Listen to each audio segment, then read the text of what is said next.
It's been noted that more than 50% of Michigan land is forest. A good portion of that's rarely been seen by humans. There's been incidents where men have ventured into these unexplored areas but have never returned. Is it possible then that there are perhaps undiscovered, untouched areas where wildlife has been driven by civilization into hiding? Wildlife perhaps thought never to have even existed at all in our state. If we can agree on that consensus, then such open-mindedness should also leave open the possibilities of a creature who's adapted to Michigan's vast wilderness, a creature whose habits and physical stature has adapted well in the swamps and unexplored areas of Michigan. Such a creature is believed to have been sighted in our state many times. It's been referred to as Bigfoot. This human-like creature has been aptly named because of the huge footprints it supposedly leaves behind. It's an elusive and apparent shy creature. Art Kappa of Mayville, Michigan, has been intrigued by just such a creature in Michigan. He's been investigating sightings and reports of sightings for many years now. We're in Tuscola County at the home of Art Kappa, and Art is an investigative researcher, you'd say, freelance, into the subject of Sasquatch or Bigfoot. And the unique thing about this is that he is investigating alleged sightings in the Michigan area.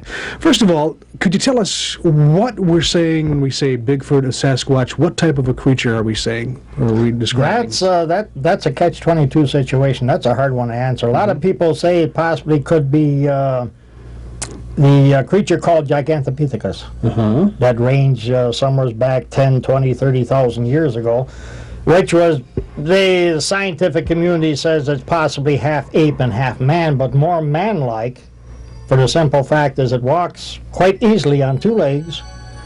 The body proportionally is built similar to a human, except it's covered with hair. The footprint, as you can see, is similar to the human foot, only that it's larger. Well, the simple fact is we're looking at one huge creature, the range of possibly 400 to 800 pounds, depending on the height. The height most generally reported to me and throughout the rest of the country through well-known Bigfoot researchers are approximately 8 foot tall. Now 8 foot, you're looking from the floor approximately to the ceiling. Now, you've been accumulating and doing research for the past 20 years now. Yeah. What got you interested in the subject? Did you have a reporting yourself, or? No, what got me interested was back in the 50s when I was stationed in the military. That's when the first well-publicized incidents of footprints being found in Northern California. And the machinery, not quite machinery, but like a 55-gallon drum of fuel oil, literally carried, not rolled, carried, and a set of footprints, tremendous size footprints, 18, 19 inches in length, carried whatever it was that carried it, thrown the fuel oil drum over into a gully off the roadbed. Another incident in that same area, same period of time, where the trailer load full of culverts were overturned. Now what human could do or have this type of strength? And every morning when the road construction crew would come back, there would be literally hundreds of footprints, being soft earth, as the road graders and bulldozers were working up the ground. There'd be literally hundreds of footprints ranging in size from 17, 18 to 19 inches. Any actual sightings in that area of, as far as in that site, as far in as that period of time? No. Immediately after that, the years after that, there was considerable sightings in Northern California, of course, Oregon, Washington, and British Columbia. It's a hard subject to get into. Of course, Northern California and that whole region there, you're looking at tremendous amount of wilderness. And people, they tend to build their homes on the very edge of the wilderness, along the highways, country roads. Nobody builds back in. Maybe a hermit here or there. But we're looking at millions and millions of wilderness back in just Northern California. It boggles your mind. There's a few pictures up there on the wall of the film site itself. Now, you get up on top of the mountain and you don't see nothing but mountain after mountain after mountain. Anything could survive in there. How about the Michigan area? Is there that much wilderness that something like that could be drawn to this area? Oh, sure. Have you ever been up in an airplane and looked down on Michigan? You should try it sometimes. Now, Michigan is approximately 58,000 square miles, give or take a few. 2/3 of Michigan is woods. Now, the farther north you go, the more wilderness, per se, you're going to run into, because there's less farming going on. And you get all these national forest, state forest, federal forest, private lands, they all intermingle. You got one solid mass of forest land. Now, anything, absolutely anything, could be wandering around in that portion, the northern portion, the southern portion. We've got a lot of woods right here in the southern portion. And deer hunters. Now, a lot of people ask me, well, how come deer hunters don't? We've got 400,000 or 500,000 deer hunters that hunt in the state of Michigan. Nobody hunts hand in hand. So there's a lot of space in between hunters. Now, there's very few hunters that will venture more than approximately a quarter mile off of any given roadway or logging road, for the simple fact is a lot of guys that get lost. And who wants to drag a deer or carry a deer any more than they have to? So again, we're getting to what's in the center of the woods. Now, how early or how late has it been that the first reportings of Michigan came about? Well, the earliest reporting, to my knowledge, that I can prove happened back in the 40s. Now, there may have been other, Saginaw, up along the river. That went back, I think it was 39 or 38, up along the river. And that was documented, so to speak, in the newspaper.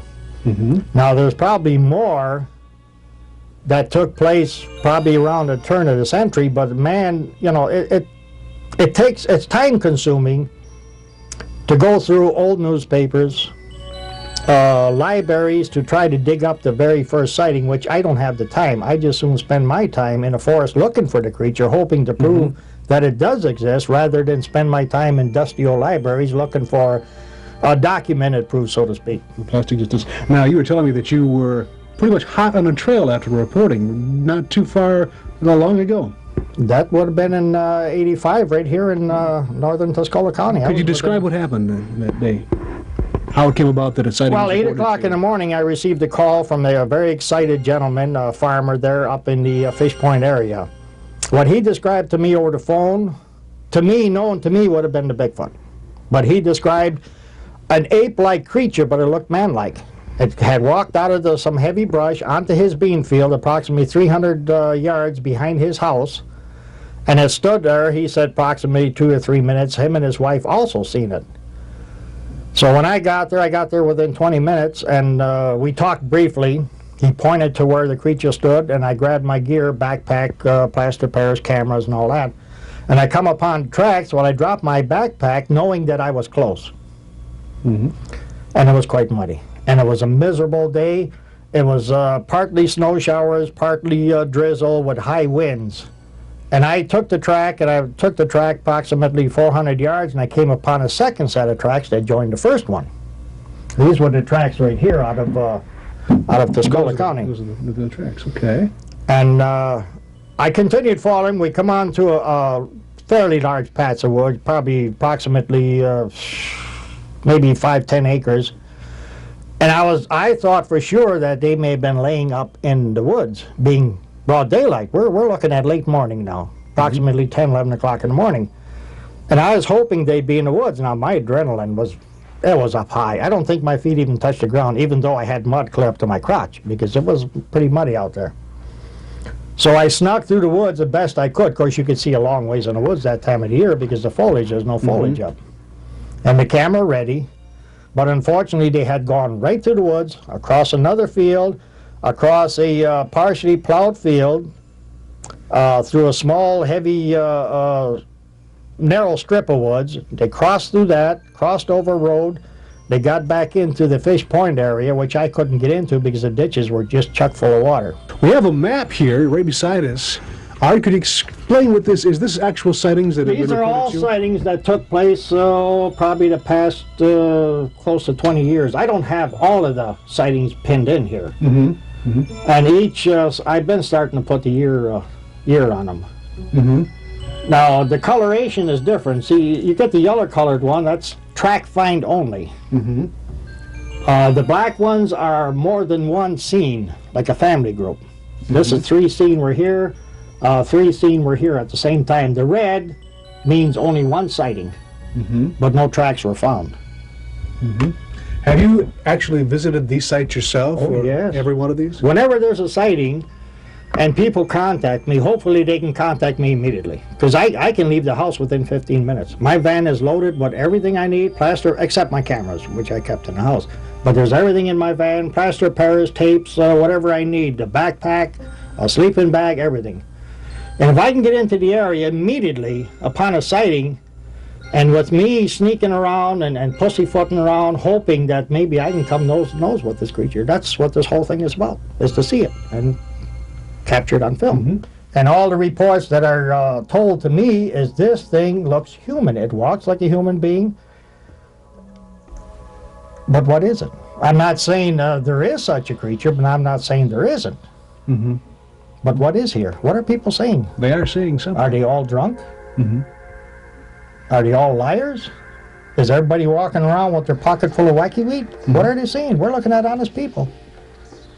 And we're looking at a very undiscovered or Unknown? uninhabited part of the state where Sure. we're seeing a lot of wilderness. People don't realize that there's much. There's a lot of wilderness right here in the state of Michigan, right in the farm belt right here. There's a lot of woods, an awful lot of woods. So who's making the footprints? Let's take 2/3 of these and throw them outside. What about the other third? How are we going to explain them away? Is this a nationwide hoax, elaborate hoax? For what purpose? Who's gaining what? There's no money being made on this. People that relate to me their experience of having a sighting, all they're going to get in return is ridicule. They're not going to get any money. The newspapers aren't going to flock to them and say, "Here, here's $100. Give me your story." That don't work that way. It's ridicule. So who's going to fabricate a story to be ridiculed? We're here in East Lansing, Michigan, and we are here on the campus of Michigan State University. We are here at the museum. And Barry, we're going to find out more about this here Bigfoot. Is it a myth or is it fact? We're going to be talking with Professor Kenneth Wyley, who was commissioned to write the book Bigfoot, a personal inquiry into phenomena, published by the Viking Press, available at most libraries. This is a serious study of a paranormal subject casting severe doubt on the existence of the Bigfoot. So we're here today to find out if this is a myth or if it's fact. Ken, could you tell us something about this, how you come about writing this, or was commissioned to write this book on Bigfoot? Well, actually, it goes back to 1978, 79, when my publisher in New York at the time, Viking Press, who published this book, called me and asked me if I had heard about this, because there had been several sightings in northern Michigan, where at the time I was living year-round in Leelanau County. And it just happened, of course, that I had read in the paper. And like anyone interested in the outdoors and natural phenomenon, I'd been fascinated by this since I was a youngster. And I had heard stories about the Yeti, the abominable snowman. And I'd heard stories about the Bigfoot, or Sasquatch, as it's sometimes called in the Pacific Northwest. And I had, like many people, a big question mark about this. I was somewhat dubious, but also fascinated. And at first I was not too interested in the idea because I felt that it was largely a mythological phenomenon. And I finally, after some discussion and an agreement which involved funds which provided for travel to the haunts of Bigfoot, and which incidentally are among the most beautiful places on earth. I mean, the Pacific Northwest, but also our own Midwestern areas. I said, yes, I think I would like to do this. I said, upon one condition, that as a historian and with some training and background in anthropology, that I would write chapters dealing with the biology of the critter. That is it conceivable that biologically you could have such a beast, or whatever, humanoid or not? In other words, could such a living being have evolved and would be present on Earth in this environment? A chapter on its mythology, that is are there patterns of mythology? And chapters on history and the previous sightings in other parts of the world, and that I would do an in-depth analysis. I wouldn't just write a potboiler that the critter lurks in the woods, waiting for children to to get come. you. Yeah, and they agreed to this, and so I proceeded, and it was one of the most enjoyable and enlightening experiences I've ever had. It was great fun to write, and fun to read. I mean, excuse me, I hope it's fun to read. Fun to A lot of people research. Found it very interesting. A lot of people out there that really believe in this Bigfoot have found it most fascinating. I didn't mean to interrupt you, Ken. Go right ahead. Yeah, what you just Well, that was the basic outline of my how I came to it. I began then to research by using the library here at MSU and other libraries in the state, reading up on the subject. And there are many, many scores of books written on this subject. Most of them not a great deal of value, some very good. One or two scientists had written on this, and I corresponded with some of them. And I began a correspondence with the curator of the mammalogy department at the Museum of Natural History in New York City, who happened to be a friend of mine because of another project. And I found that he was, though extremely skeptical, and remains so, he was an aficionado, like somebody who follows the bullfights or something. He followed Bigfoot and all of the stories, and with skepticism, but with great interest. And he had a great deal of information, and he gave me names as well. And as a consequence of this, I was able to come up with a list of the top Bigfoot experts or hunters or those who would make a living of hunting for Bigfoot, and or who some of them make a living doing that. Some do it anyway. That is, to make a living in other ways. Selling shirts or all kinds of articles. And I traced some of these people down, managed to interview them in person, in some cases near the places where they had either seen or were searching for Bigfoot. I used the singular, although obviously if the creature existed it would have to be in the plural. There would have to be more than one. But we all say Bigfoot, I think, just as we say Sasquatch, as if there's but one. And I trekked around with my backpack and a rental car and went off into some of the areas where the critter is supposed to be. And I have to admit that some of those are very magnificent and wild, woolly country. Up in the Olympic Range, in the Olympic National Forest, National Park, across from Seattle, on the Olympic Peninsula in Washington State, places like that, where one could imagine such a creature existing because of the tremendous vegetation. And I was puzzled by this and fascinated. I remained, however, skeptical, I think, throughout the search. Like most people, I think, who look at these things from a rational perspective, I wanted to know, was there evidence? Well, I just get ready to ask you that question. Is there any skeletal remains that anybody has found or anything of this nature? Well, there have been several alleged remains. The most famous is the Minnesota Iceman, which was a partially decomposed corpse of a humanoid-looking creature found in a block of ice, allegedly off the Kamchuk Peninsula in Siberia, but later the man who had this in a sideshow in Minnesota, and was showing it in a sideshow, frozen in a block of ice, said that he had frozen it, and there were claims that it had been shot in Minnesota. And they had all kinds of fun with this, investigated by the FBI. When the Smithsonian Institution actually began to investigate, to send out a team to check this out, after a couple of scientists named Ivan Sanderson and Bernard Heuvelmans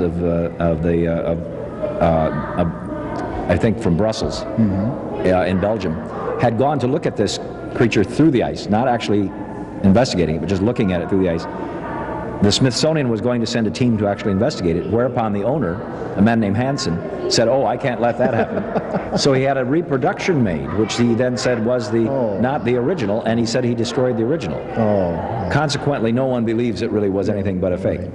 And I'm sorry to say that has happened with most cases of so-called physical evidence. There are no skeletal remains, and there are no bodily remains that we know of anywhere, and literally anywhere. Even in the Himalaya, the Yeti, which is supposed to be the Asian counterpart of Bigfoot, or some believe, there have been no confirmed finds of bones, hair, body parts.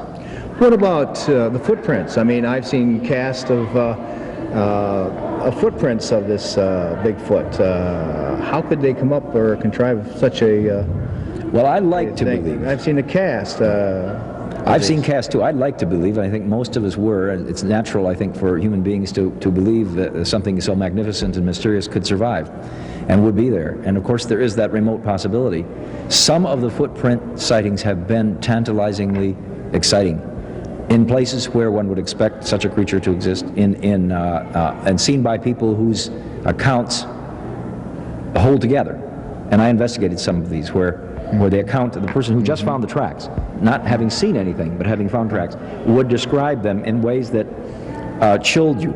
You realize that this description was not made up. This was an outdoorsman, a woodsman, a person who knew the country, saying, I don't know how these could have been put down without a large animal walking with a huge stride, and sometimes with a great deal of weight and similarity to the kind of push-off, toe-off that humans have, or that an animal with a long plantigrade foot, that is a foot that sits flat on the ground, would walk.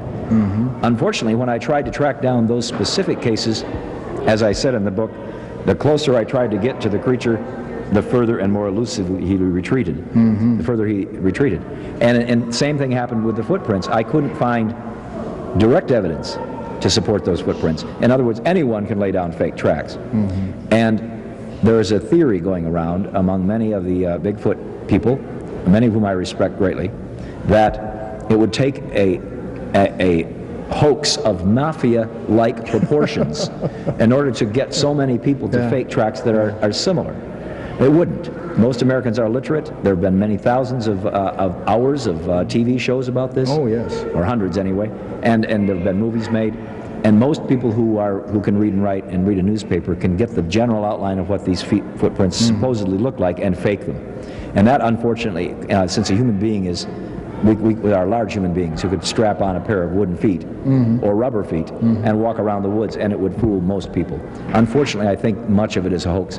We may have some mistaken identity cases.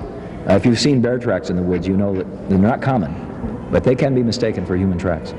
Well, and I've seen look like real footprints, and they were cast, they were plaster Paris, and they were probably 17 inches long or so. But and there's been sightings, at least we've heard all over the state of Michigan, little spots here and there. So what you're saying then, Kenneth, is that the possibility of this Bigfoot phenomena is still probably very remote, I think. Let me explain why. From the point of view of the scientists, and I can't claim to be a scientist in the hard sciences, such as in, say, zoology, but I have interviewed many. And I know the methodologies they use, and they're not unlike those that historians and anthropologists use, which I am. That is, the question is the testability of evidence. If you can't test evidence because it doesn't exist, then you have nothing. But you have nothing. Zero. And as long as we don't have any evidence to test, then we can only speculate. I will say this, that I think the likelihood of such a creature existing in Michigan or in the Midwest with our enormous populations, despite the thousands of acres, hundreds of thousands of wilderness, in which I'm an outdoorsman myself. I spend a lot of time canoeing and hiking in the West, and in our own mountains, and in eastern forests and so on. And I think it's extremely unlikely that outdoorsmen, some of whom have far more experience than myself, of 40 or 50 years, would not have seen, not have known, not have experienced this. And some of them believe that such a creature could exist. It seems to me the only likelihood would be if such a creature could have survived the decline of other great animals at the end of the Pleistocene, would be in the Pacific Northwest at best, or more likely in Asia, not in the Michigan forests. For one thing, such a creature would have to hibernate, I think, because it's so large. Our bears hibernate for good reason, or they semi-hibernate. Biologists have told me this, and that they can't survive on what's available to them in the winter woods without going into their long sleep, and they live off the fat because they are so large, because they need such a large intake of food, and so they wait until spring, come out. And I have heard no one say that a Sasquatch or Bigfoot would have that capacity, which is apparently not known to primates, to hibernate.